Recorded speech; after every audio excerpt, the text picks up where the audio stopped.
Everyone has seen them, you know, those videos that claim to show a ghost or a poltergeist, throwing items across a room, opening cabinets, opening drawers. No, not like this. F-, Mr. Stewart. I'm talking about the classic ghost caught on camera videos. But are they real? No. But let's see why they aren't real. A YouTuber who goes by the name Melo Berg has been uploading videos of paranormal activity in his house for the past 8 years. It usually consists of him setting up a camera, then walking away, coming back later to find everything has been ransacked and destroyed, reviewing the footage, objects are thrown, doors have been opened, shut, just like cliche ghost videos. Though at first when you watch his videos you think, how could he possibly fake them? They do look really realistic. Like this video, for example. But once you know the tricks, it's actually pretty easy. Let's watch this video. Poltergeist activity and a strange mist caught on tape.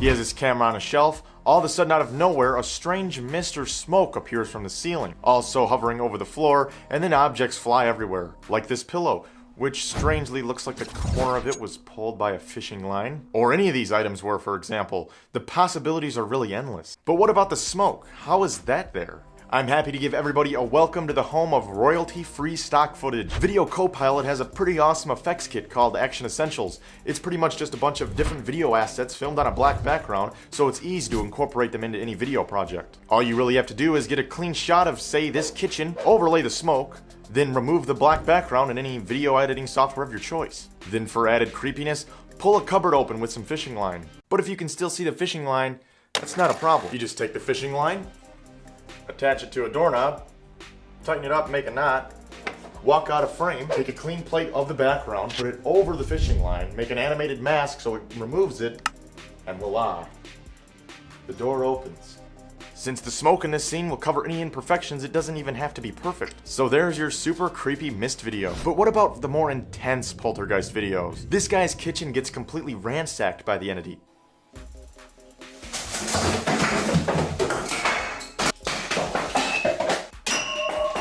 Let's see some of the comments. Surely some people have figured it out.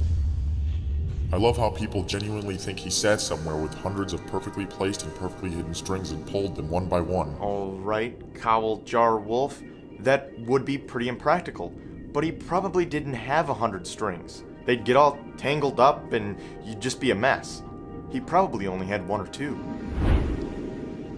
First, with this video, like most of his videos, they're all shot stationary, which leaves so many opportunities for editing and digital manipulation. Like I said, Melo Berg didn't have 100 strings. This is how it was done. Each paranormal occurrence was filmed separately. Then later in editing, he can combine them all so they happen at once or one after the other. For example, these table mats. He probably didn't pull each one off the table at the same time. Most likely, he pulled one off, then set the other one up, pulled that one off, set the third one up, pulled that one off. Then he can crop around each one and time them so they pull off at the exact same time. This way he has a lot more control over the environment and what happens. Also at the same time erasing any visible strings or fishing line. The only problem with this is that each masked object can't really interact with each other.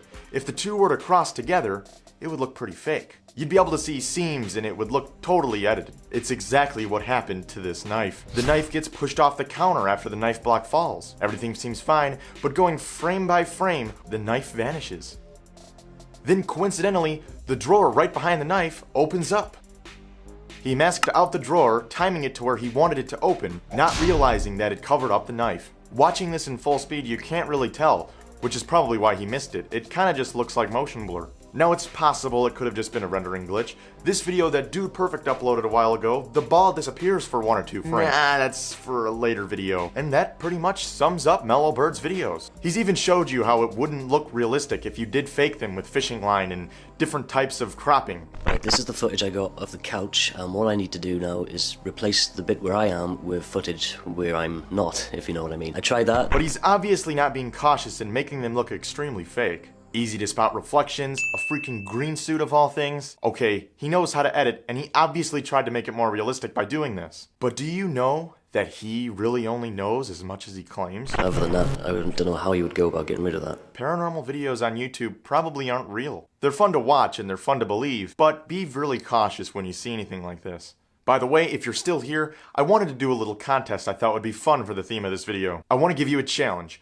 Make me the best, most believable poltergeist or paranormal activity video you possibly can. You don't have to do any fancy editing work, just work with what you got. Fishing line, maybe different timed cool things. You'll have 3 weeks, and after the 3 weeks is up from this video being uploaded, I'm going to pick the most realistic video. The one I pick will win a $100 Amazon gift card or a $100 gift card of your choice. To enter, just upload your video and tag it with hashtag #IsItRealGhosts. For real, I'm not being ironic. And then in your description, make sure you add your Twitter or Instagram account so I can contact you. Also, follow me on Twitter @IsItReal2. I will be announcing the winner there. Sometimes practical effects are the best, so you don't have to do anything visual. If anybody even enters it. Good luck, and I'll see you guys next time.